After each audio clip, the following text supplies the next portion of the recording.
إن الحمد لله نحمده ونستعينه ونستغفره ونعوذ بالله من شرور أنفسنا ومن سيئات أعمالنا. من يهده الله فلا مضل له ومن يضلله فلا هادي له، وأشهد أن لا إله إلا الله وحده لا شريك له، وأشهد أن محمدا عبده ورسوله. أما بعد،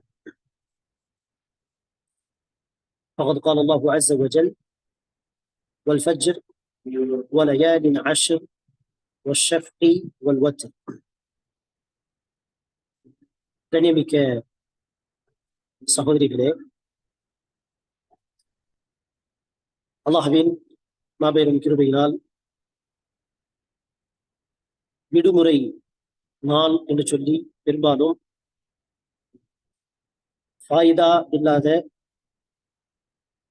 பயன் தராத பல விஷயங்களில் தன்னுடைய நேரங்களை மக்கள் பெரும்பாலும் செலவு செய்யும் பொழுது, பயனுள்ள விஷயத்தில் தன்னுடைய நேரத்தை செலவு செய்யக்கூடிய பாக்கியத்தை அல்லாஹ் நமக்கு வழங்கி இருக்கிறார். அல்லாஹ் சுப்ஹானஹு வ தஆலா நம்முடைய இந்த ஒன்று கூடுதலை, சொல்வதை, கேட்பதை பயன் தரக்கூடிய விஷயங்களாக ஆக்கி அருள் புரிவானாக. கண்ணியமிக்க சகோதரிகளே, இன்னும் சில நாட்களில் தில்ஹிஜ்ஜா மாதத்தை நாம் அடைய இருக்கிறோம். தில்ஹிஜ்ஜா மாதத்தின் சிறப்புகள் என்ன என்று பார்க்கும் பொழுது, இந்த தில்ஹிஜ்ஜா மாதம் என்பது புனிதமிக்க 4 மாதங்களில் ஒரு மாதமாக இருக்கிறது. அல்லாஹ் சுப்ஹானஹு வ தஆலா குர்ஆனில் சொல்கிறான்: إن عدة الشهور عند الله 12 شهرا في كتاب الله يوم خلق السماوات والأرض منها 4 حرم. வானங்களையும் பூமியையும் படைத்த அந்த நாளில் இருந்து அல்லாஹ்விடத்தில் மாதங்களின் எண்ணிக்கை 12 ஆகும். அல்லாஹ்விடத்தில் 12 மாதங்கள் தான். மின்ஹா 4 ஹுரும், அந்த 12 மாதங்களில் 4 மாதங்கள் புனிதமிக்க மாதங்கள், ஹுர்மத் உடைய மாதங்கள் என்று அல்லாஹ் சுப்ஹானஹு வ தஆலா சொல்கிறார். அந்த புனிதமிக்க மாதங்கள் என்ன? நபி ஸல்லல்லாஹு அலைஹி வஸல்லம் அவர்கள் ஹதீஸிலே அந்த 4 மாதங்களுடைய பெயர்களை சொல்கிறார்கள். குர்ஆனில் அந்த 4 மாதங்களுடைய பெயர்கள் சொல்லப்படவில்லை. குர்ஆனுடைய விளக்கம் ஆகிய ஹதீஸில் தான் அந்த 4 மாதங்களுடைய பெயர்கள் சொல்லப்பட்டிருக்கிறது. ரசூலுல்லாஹி ஸல்லல்லாஹு அலைஹி வஸல்லம் அவர்கள் ஹதீஸிலே குறிப்பிடுகிறார்: துல் கஅதா, துல் ஹிஜ்ஜா, முஹர்ரம். இந்த 3 மாதங்கள் ஸலாசுன் முத்ததாலியாத், தொடர்ந்து வரக்கூடிய 3 மாதங்கள்.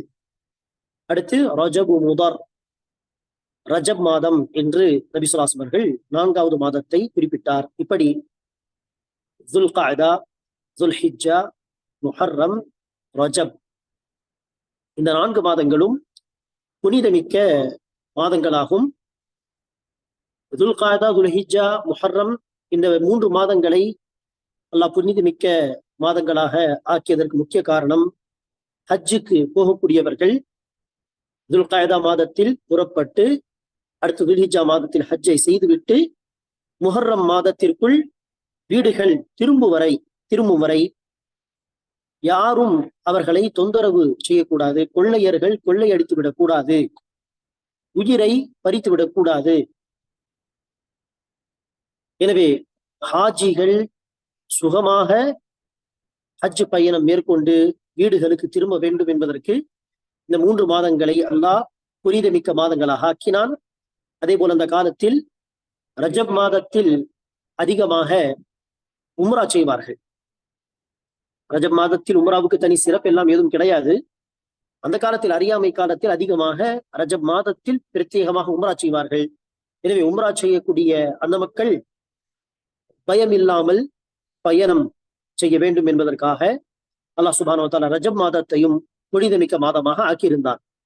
இப்படி 4 புனிதமிக்க மாதங்களில் ஒரு மாதம் என்கிற சிறப்பு இந்த தில்ஹிஜ்ஜா மாதத்திற்கு இருக்கிறது. இது ஒரு அடிப்படை சிறப்பு. சரி, அடுத்து தில்ஹிஜா மாதத்திற்கென இருக்கும் சில குறிப்பிட்ட அல்லது பிரத்யேகமான சிறப்புகள் என்ன என்று பார்த்தால், குறிப்பாக தில்ஹிஜ் மாதத்தின் முதல் 10 நாட்கள், தில்ஹிஜா மாதத்தின் முதல் 10 நாட்கள் மிக மிக சிறந்த நாட்களாகும். அல்லாஹ் சுப்ஹானஹு வ தஆலா அந்த நாட்கள் மீது சத்தியம் செய்து சொல்கிறான், வலயாலின் அஷ்ர், 10 இரவுகள் மீது சத்தியமாக. இரவு என்று சொன்னால் இரவு மாத்திரம் கிடையாது. மாவியா எதற்கு மாவியா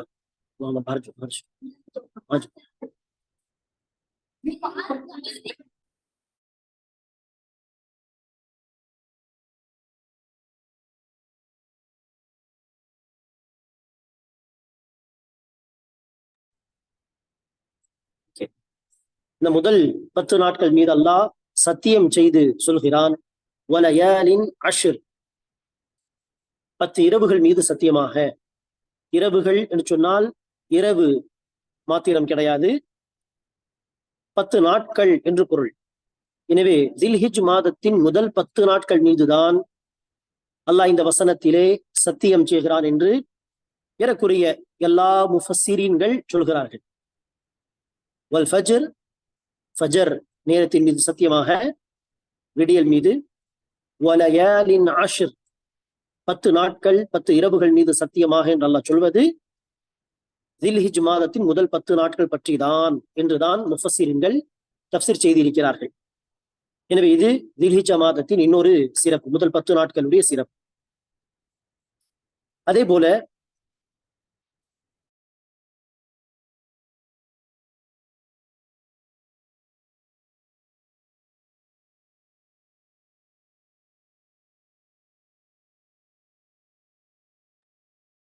பத்து நாட்களுடைய இன்னொரு சிறப்பு என்னவென்றால், நபி ஸல்லல்லாஹு அலைஹி வஸல்லம் அவர்கள் ஹதீஸிலே குறிப்பிடுகிறார்கள், மா மின் அமலின் அஹப்பு இலல்லாஹி மின் ஹாதிஹில் ஐயாம், இந்த நாட்களில் செய்யக்கூடிய அமல்களை விட அல்லாஹ்விடத்தில் எந்த ஒரு அமலும் அந்த அளவிற்கு பிரியமான அமலாக இருக்க முடியாது என்று தில்ஹிஜா மாதத்தின் முதல் 10 நாட்களை ரசூல் அவர்கள்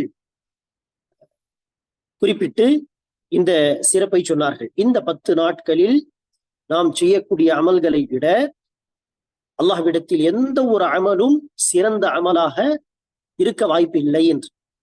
அப்போது சஹாபா பெருமக்கள் கேட்கிறார்கள், வலல் ஜிஹாது ஃபீ ஸபீலில்லாஹ், அல்லாஹ்வின் தூதரே, அல்லாஹ்வின் பாதையில் போர் புரிவதும் கூடவா இந்த 10 நாட்களுடைய அமலை விட சிறந்த அமலாக ஆக முடியாது? ரசூல் சொன்னார்கள், வலல் ஜிஹாது ஃபீ ஸபீலில்லாஹ், ஆம், அல்லாஹ்வின் பாதையில் ஜிஹாத் செய்வதும் கூட இந்த 10 நாட்களுடைய அமலை விட சிறந்த அமல் கிடையாது.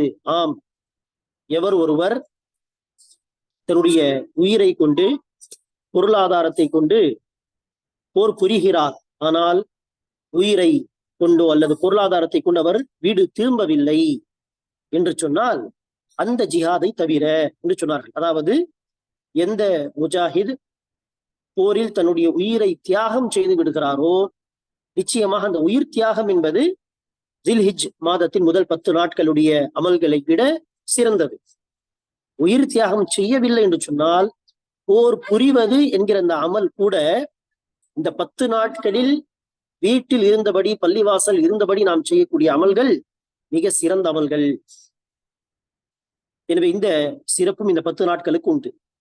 எனவே புனித மாதம் என்கிற சிறப்பு அடிப்படையாக, இரண்டாவதாக இந்த மாதத்தின் முதல் 10 நாட்கள் மீது பிரத்யேகமாக அல்லாஹ் சத்தியம் செய்கிறான், இதுவும் ஒரு சிறப்பு.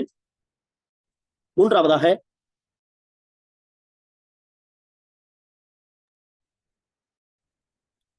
நபி ஸல்லல்லாஹு அலைஹி வஸல்லம் அவர்கள் ஜிஹாத் செய்வதை விட மிக சிறந்த அமல், இந்த 10 நாட்களுடைய அமலை விட எந்த ஒரு அமலும் சிறந்ததாக ஆக முடியாது என்று சொன்னார். எந்த அளவிற்கு என்று சொன்னால், இந்த ஹதீஸை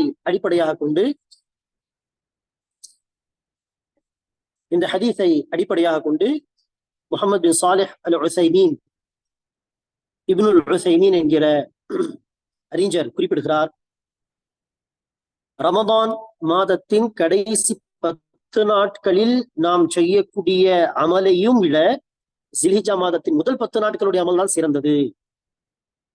ஏன் இந்த ஹதீஸை ரசூல் அவர்கள் இந்த 10 நாட்களின் அமலை விட எந்த அமலும் சிறந்ததில்லை என்று சொன்னார்கள். எனவே இந்த ஹதீஸை அடிப்படையாக கொண்டு இப்னு உசைமீன் சொல்கிறார், ரமதான் மாதத்தின் கடைசி 10 நாட்களுடைய அமலை விட இந்த 10 நாட்களுடைய அமல் தான் சிறந்தது. இன்னொரு ஹதீஸில் ரசூல் அவர்கள் இந்த 10 நாட்களுடைய அமலை அஃதலு, இந்த 10 நாட்களை ரசூல் அவர்கள் அஃதலு ஐயாமி துனியா, அல்லாஹ் இந்த துனியாவிலே, இந்த உலகத்திலே வருடத்தில் இஸ்லாமிய கணக்குப்படி, பிறை கணக்குப்படி சொல்வதாக இருந்தால் வருடத்தில் அல்லாஹ் படைத்த 360 நாட்களில் மிக சிறந்த நாட்கள் இந்த 10 நாட்கள் தான் என்று ரசூல் அவர்கள் சொல்கிறார்கள். அஃதலு ஐயாமி துனியா, இந்த பூமியில் அல்லாஹ் படைத்த வருடத்தில் 360 நாட்களில் இந்த 10 நாள் தான் மிக சிறந்த அஃதலான நாட்கள். எனவே இந்த ஹதீஸையும் அடிப்படையாக வைத்து இப்னு உசைமீன் ரஹிமஹுல்லாஹ் அவர்கள் ரம்ஜானுடைய கடைசி 10ஐ விட இந்த 10 நாட்களுடைய அமல் தான் சிறந்தது. ஆம், அந்த 10 நாட்களில் லைலத்துல் கத்ருடைய இபாதத் நிச்சயமாக 1000 மாதங்களை விட சிறந்தது. எக்ஸாக்டாக லைலத்துல் கத்ர் எந்த இரவு வருகிறதோ அந்த இரவை தவிர 9 இரவுகள் 9 நாட்களில் நாம் செய்யக்கூடிய இபாதத்துகளை விட இந்த தில்ஹிஜ் மாதத்தின் முதல் 10 நாட்களுடைய இபாதத்து தான் மிக சிறந்தது என்று ஆதாரங்களின் அடிப்படையில் நாம் புரிந்து கொள்ள வேண்டும். ஆனால் கவனிக்க வேண்டிய ஒரு விஷயம் என்ன,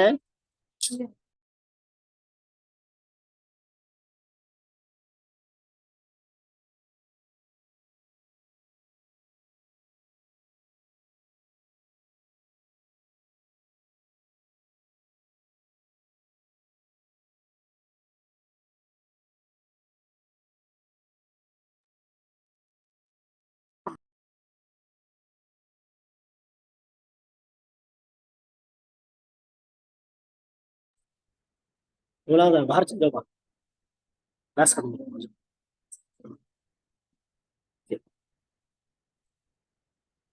மன்னிக்கணும், இங்க பசங்க கொஞ்சம் இது பண்றாங்க, டிஸ்டர்ப் பண்றாங்க.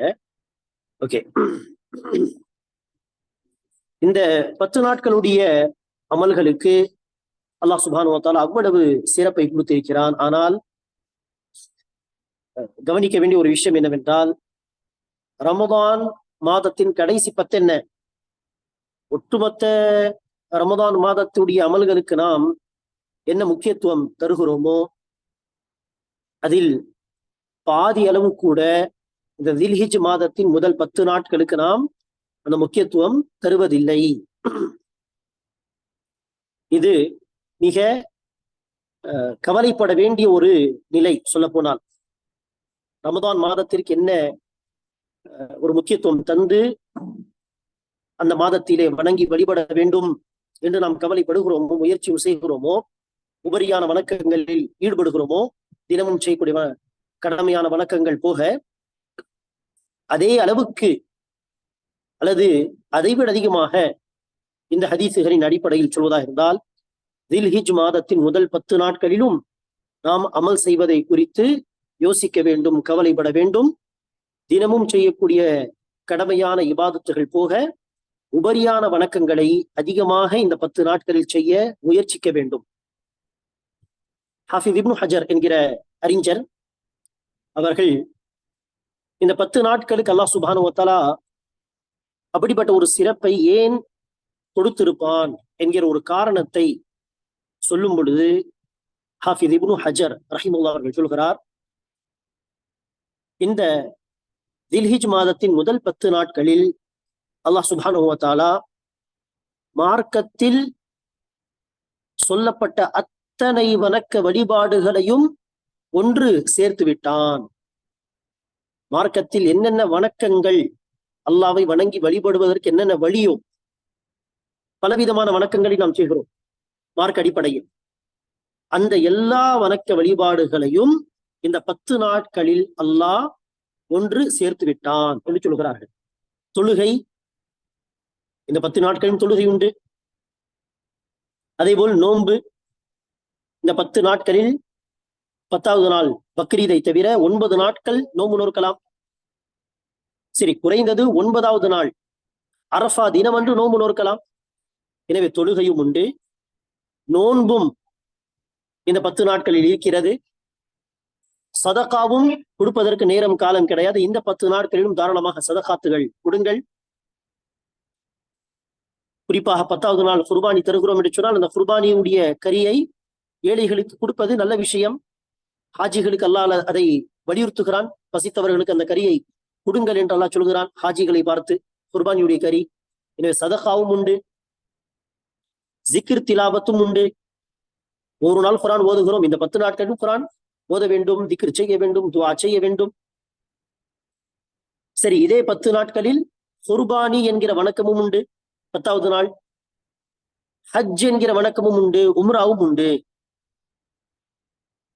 ஆனால் இந்த 10 நாட்களை தவிர எந்த மாதத்தை, எந்த நாளையும் நாம் எடுத்துக்கொண்டாலும் தொழுகை, நோன்பு, சதகா, திக்ர், திலாவத் இருக்கலாம். ஆனால் குர்பானி இருக்காது.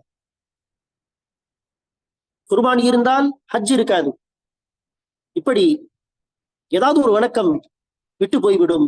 ஆனால் ஹஜ், குர்பானி, அல்லாஹுக்காக வேண்டி அந்த கற்களை எறிவது, மினாவில் தங்குவது, முஸ்தலிஃபாவில் தங்குவது, தொழுகை, திக்ர், திலாவத், அத்தனை வணக்க வழிபாடுகளும் இந்த 10 நாட்களில் உண்டு. எனவே இது இந்த 10 நாட்களுக்கு சிறப்பு வழங்கப்பட்டதற்கு ஒரு காரணமாக இருக்கலாம் என்று ஹாஃபிஸ் இப்னு ஹஜர் ரஹிமஹுல்லாஹ் அவர்கள் குறிப்பிடுகிறார்கள். எனவே இந்த 10 நாட்களில் அல்லாஹ் நமக்கு கொடுத்த இந்த வாய்ப்பை, எல்லா வகையான வணக்க வழிபாடுகள் செய்யக்கூடிய இந்த வாய்ப்பை நாம் பயன்படுத்திக் கொள்ள வேண்டும். ஹஜ் பொறுத்தவரையிலே அது வசதி உள்ளவர்கள் மீது வாழ்க்கையில் ஒரு முறை கடமை. அந்த இபாதத் செய்ய வாய்ப்பு இல்லாதவர்கள் அந்த ஹஜ் உம்ராவை தவிர உள்ள மற்ற இபாதத்துகளை அதிகமாக இந்த 10 நாட்களில் செய்ய வேண்டும். இந்த 10 நாட்களில் நாம் கடைபிடிக்க வேண்டிய ஒரு அமல்தான் அதிகமாக தக்பீர் சொல்வது. அல்லாஹ் சுப்ஹானஹு வ தஆலா இந்த நாட்களில் அதிகம் தக்பீர் சொல்வதை நமக்கு வலியுறுத்துகிறான். அதில் குறிப்பாக அரஃபா தினத்தில் இருந்து ஆரம்பித்து அரஃபாவுக்கு அடுத்து பெருநாள், பக்ரீதுக்கு அடுத்து ஐயாமு தஷ்ரீக் என்று சொல்வார்கள். பிறை 11, 12, 13 அரஃபாவில் இருந்து ஆரம்பித்து பிறை 13 வரை குறிப்பாக அதிகம் தக்பீர் சொல்ல வேண்டும். தக்பீர் நமக்கு தெரிந்த வார்த்தைகள் அல்லாஹ் அக்பர், அல்லாஹ் அக்பர், அல்லாஹ் அக்பர், அல்லாஹ் அக்பர் மாத்திரமே சொன்னாலும் போதுமானது. அல்லது பொதுவாக நாம் பெருநாட்களில் கேட்கக்கூடிய அந்த வார்த்தைகள் அல்லாஹ் அக்பர், அல்லாஹ் அக்பர், அல்லாஹ் அக்பர், அல்லாஹ் அக்பர், லா இலாஹ இல்லல்லாஹ், அல்லாஹ் அக்பர், அல்லாஹ் அக்பர், வலில்லாஹில் ஹம்த். இந்த வார்த்தைகளையும் நாம் சொல்லலாம். இப்னு மஸ்ஊத் ரலியல்லாஹு அன்ஹு அவர்கள் இந்த வார்த்தைகளை கொண்டு தக்பீர் சொல்லியிருக்கிறார்கள். இப்படி தக்பீர் அதிகமாக சொல்வது, நோன்பு நோற்பது. ஒருவர் விரும்பினால் தில்ஹிஜா மாதம் முதல் 10 நாட்களில் அதிகம் அமல் செய்ய வேண்டும் என்கிற நோக்கத்தோடு பெருநாளை தவிர, ஐயாமு தஷ்ரீகை தவிர முதல் 9 நாட்களும் தொடர்ந்து நோன்பு நோக்கலாம். நல்ல விஷயம். சரி, தொடர்ந்து நோன்பு நோக்காவிட்டாலும் அரஃபா தினம் அன்று நோன்பு நோற்பதை கடைபிடிக்க வேண்டும். அரஃபாவுடைய நோன்பு சென்ற ஒரு வருடம், வரக்கூடிய ஒரு வருடம் என்று 2 வருடங்களுடைய சிறு பாவங்களை போக்கக்கூடிய ஒரு இபாதத்தாக இருக்கிறது. அந்த வாய்ப்பை நாம் நழுவ விடக்கூடாது, விட்டுவிடக்கூடாது. அதே போல இந்த நாட்களில் அதிகமாக சதகாத்துகள் தர வேண்டும், அதிகமாக திக்ர் செய்ய வேண்டும், துவா செய்ய வேண்டும், குர்ஆன் அதிகமாக ஓத முயற்சிக்க வேண்டும், நஃபில் அதிகமாக தொழலாம். ஏனெனில் இந்த நாட்களுடைய இபாதத்து தான் அல்லாஹ்வுக்கு மிக அதிகமாக பிடிக்கும் என்று ரசூல் அவர்கள் சொன்னார்கள். எனவே அந்த சிறப்பை அடைவதற்கு ரசூல் அவர்கள் குறிப்பிட்ட ஒரு இபாதத்தை நமக்கு சொல்லவில்லை அந்த ஹதீஸிலே. எனவே எல்லா இபாதத்துகளையும் இந்த நாட்களில் நாம் அதிகப்படுத்த வேண்டும். ஒரு 3-4 மினிட்ஸ் கேப்க்கு பிறகு நான் மறுபடியும் ஒரு 5 நிமிஷத்துக்காக பேசுறேன். அதான் டைம் இருக்கீங்க, கொஞ்சம் வெயிட் பண்ணுங்க ஷார். இதே விஷயம்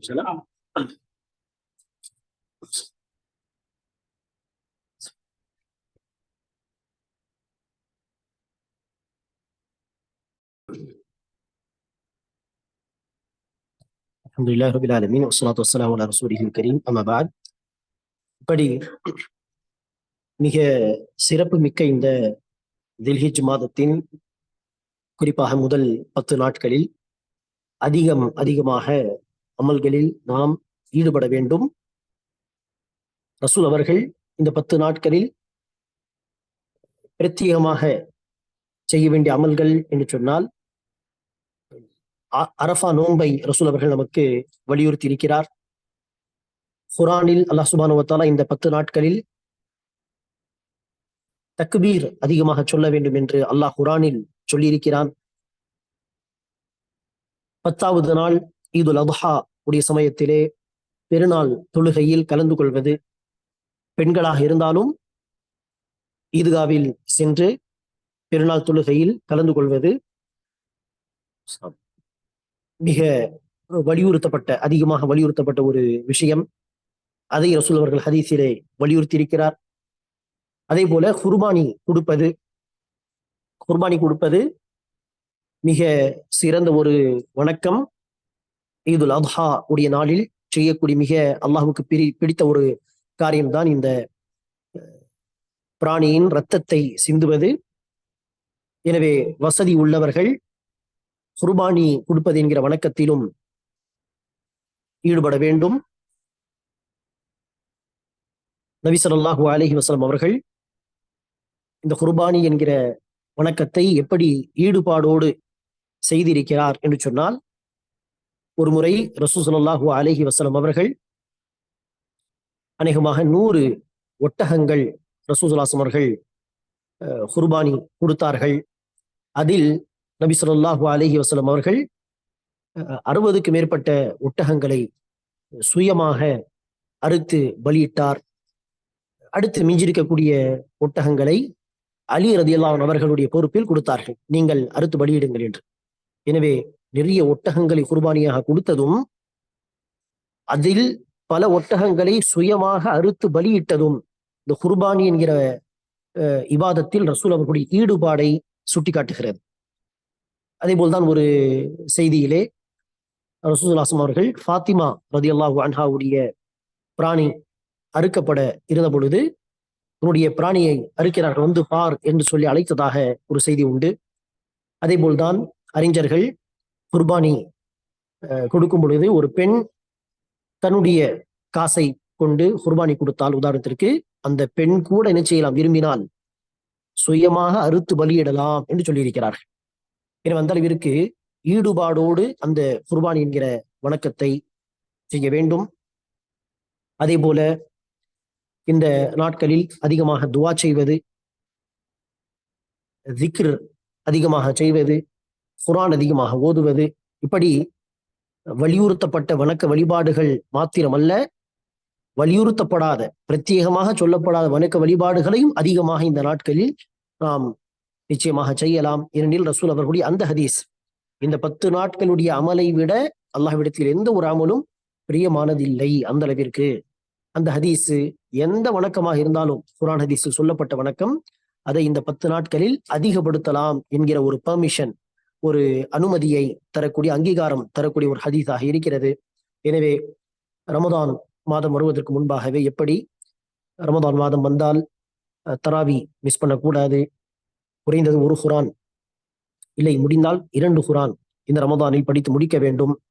நோன்பு காரணம், வேலிட் ரீசன் இல்லாமல் ஒரு நோன்பையும் விடக்கூடாது என்றெல்லாம் சில பிளானிங்ஸ், சில திட்டங்கள், சில எண்ணங்கள் ரமதான் வருவதற்கு முன்பாகவே நம்முடைய உள்ளத்தில் இருக்குமோ, ரமதான் வந்த பிறகு அந்த எண்ணங்களை, அந்த நிய்யத்தை இயன்றவரை நாம் நடைமுறைப்படுத்துவோமோ, அதே போல் தில்ஹிஜ் மாதத்தின் முதல் 10 நாட்களுக்கும் நாம் முக்கியத்துவம் தர வேண்டும். அந்த நாட்கள் வருவதற்கு முன்பாகவே இந்த வணக்கங்களை செய்ய வேண்டும் என்கிற ஒரு பிளானிங்கும் நம்முடைய உள்ளத்திலே நாம் கொண்டு வர வேண்டும். அல்லாஹ் சுப்ஹானஹு வ தஆலா நம் அனைவருக்கும் இந்த சிறப்பு மிக்க தில்ஹிஜா மாதத்தின் முதல் 10 நாட்களுடைய மகிமையை உணர்ந்து அந்த 10 நாட்களிலும் ரமதான் மாதத்தில் உற்சாகத்தோடு ஆர்வத்தோடு வணக்க வழிபாடுகளில் ஈடுபடுவது போல் இந்த 10 நாட்களிலும் அதிகமான வணக்கங்களை செய்யக்கூடிய பாக்கியத்தை அல்லாஹ் எனக்கும் உங்களுக்கும் தருவானாக. ஆமீன். அஸ்ஸலாமு அலைக்கும் வரஹ்மத்துல்லாஹி வபரகாத்துஹு.